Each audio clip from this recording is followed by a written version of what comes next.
Vamos a hablar de la nueva sociedad que surge en el siglo XIX. Es la llamada sociedad de clases. Una sociedad y una nueva jerarquía de clases altas, medias y bajas o populares, cuyo criterio se centra en la riqueza, en el dinero. En primer lugar, nos vamos a centrar en las clases altas, divididas a su vez entre la vieja aristocracia, la nobleza titulada y las burguesías, por así decirlo. La vieja aristocracia, a pesar de la revolución liberal, de esta nueva sociedad basada en el dinero, siguió teniendo un gran poder político y económico. Algunos engrandecieron su patrimonio con las desamortizaciones. Las desamortizaciones les abrieron nuevas perspectivas de incrementar su riqueza. Por otra parte, en este sector de las clases poderosas hay que observar cómo se incrementa su número. Una nueva élite cortesana surge durante el reinado de Isabel II. Solamente es en el periodo en el que ella, la reina, estuvo en el poder, se incrementó en unos 400 el número de titulados. Unos nuevos titulados vinculados a la burguesía de los negocios, que admiraba o que tenía como objetivo el prestigio que le daba un título nobiliario. Vamos a pasar ahora a las llamadas burguesías, aquellos sectores que protagonizan la revolución industrial, la industrialización, la revolución liberal progresiva que se produce en España a lo largo de este siglo. Unos grupos sociales enriquecidos por las numerosas oportunidades de negocio que surgen en nuestro país. Una burguesía enriquecida que trata de imitar a la aristocracia, imitar el prestigio que le da un título nobiliario o en el lujo de mansiones de pertenencia a sociedades reducidas y a clubs elitistas.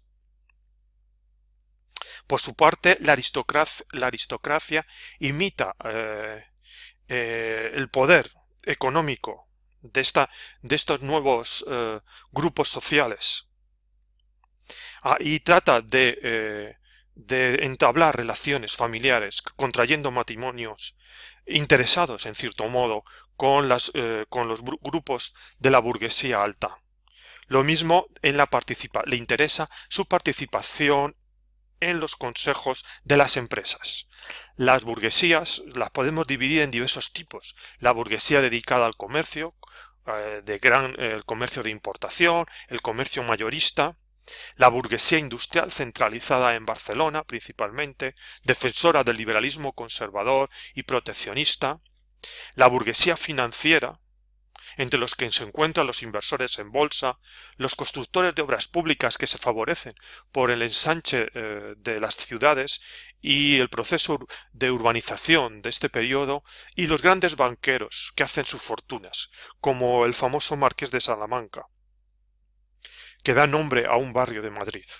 Finalmente, la burguesía latifundista, los labradores ricos, beneficiarios de la desamortización, que invertían en productos de lujo, en el ahorro, en préstamos, que van a formar parte del grupo de los caciques que van a sostener el régimen de la Restauración y van a copar los cargos municipales. Las clases medias son las menos numerosas entre la población total. Oscilaron entre el 5 y el 10%. Son las llamadas clases productivas.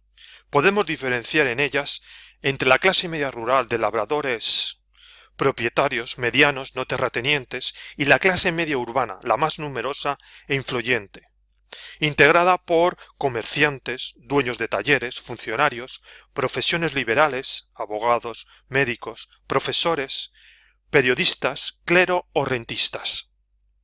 Es un grupo muy influyente del país durante el siglo XIX, porque formaban la administración, tanto local como estatal, controlaban los servicios básicos y la actividad productiva, y a su vez tuvo un gran compromiso político. Fueron fundamentales en la evolución política y social y económica de este periodo. Finalmente nos vamos a ocupar de las clases populares, el sector más numeroso de la sociedad. Entre ellas destaca el campesinado, que supone el 66% del total de la población española. 2 de cada 3 personas vivían en o del campo. Entre ellos sobresalen por su número los jornaleros sin tierras. También nos encontramos los pequeños y medianos propietarios. En este sentido hay que observar la división que se produce en nuestro país entre el norte, formado por pequeños y medianos propietarios, y el sur, por grandes propietarios y jornaleros. Los campesinos se beneficiaron indirectamente de las desamortizaciones, aunque sufrieron el proceso de pérdida y encarecimiento de los precios de arrendamientos, de la venta de tierras comunales o baldíos, aunque la escasa productividad no supuso una mejora significativa. Las clases bajas urbanas están formadas por los artesanos, por los grupos sociales que se dedican al sector servicios, comercio, tareas domésticas o transporte y los obreros de la industria. La población urbana en general es escasa en España en el siglo XIX. Supone el 32,5% de la población total en 1900. Podemos citar algunas cifras. En el censo de 1860, los artesanos eran unos 700.000 habitantes y sus ayudantes unos 500.000 habitantes. Los obreros de la industria unos 240.000. Las condiciones laborales, la vida de los obreros de las ciudades, de los obreros industriales y artesanos eran bastante duras, de largas jornadas de trabajo y ausencia de seguridad social y de cobertura del paro. Finalmente, entre las clases populares, cabe hablar del grupo de marginados y apuntar sobre el papel de la mujer en esta sociedad de clases. Los marginados están compuestos por aquellas personas pobres de solemnidad, que vivían de la caridad pública y de la limosna en ausencia de una protección estatal, de un seguro de la población. En algunas regiones, como Extremadura o Andalucía, llegaban hasta el 4% de la población. Otro tipo de población marginal eran los maleantes, los vagabundos, sin oficio ni beneficio de ningún tipo. Otros eran los presidiarios, enfermos de hospitales, hospicios, expósitos y prostitutas.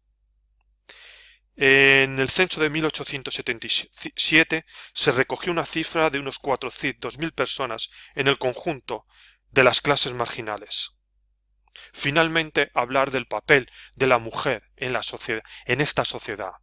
Decir que, por ejemplo, en las clases populares las mujeres trabajaban fuera de casa en su mayoría. Una gran parte lo hacían como sirvientas y criadas. Otra en las tareas del campo cuando se necesitaba su mano de obra en épocas de labranza, de cosechas, de vendimia. Y el resto trabajaban en talleres o comercios. Si el salario era bajo en general en los trabajos urbanos, el de las mujeres era todavía mucho más bajo y en condiciones mucho más precarias.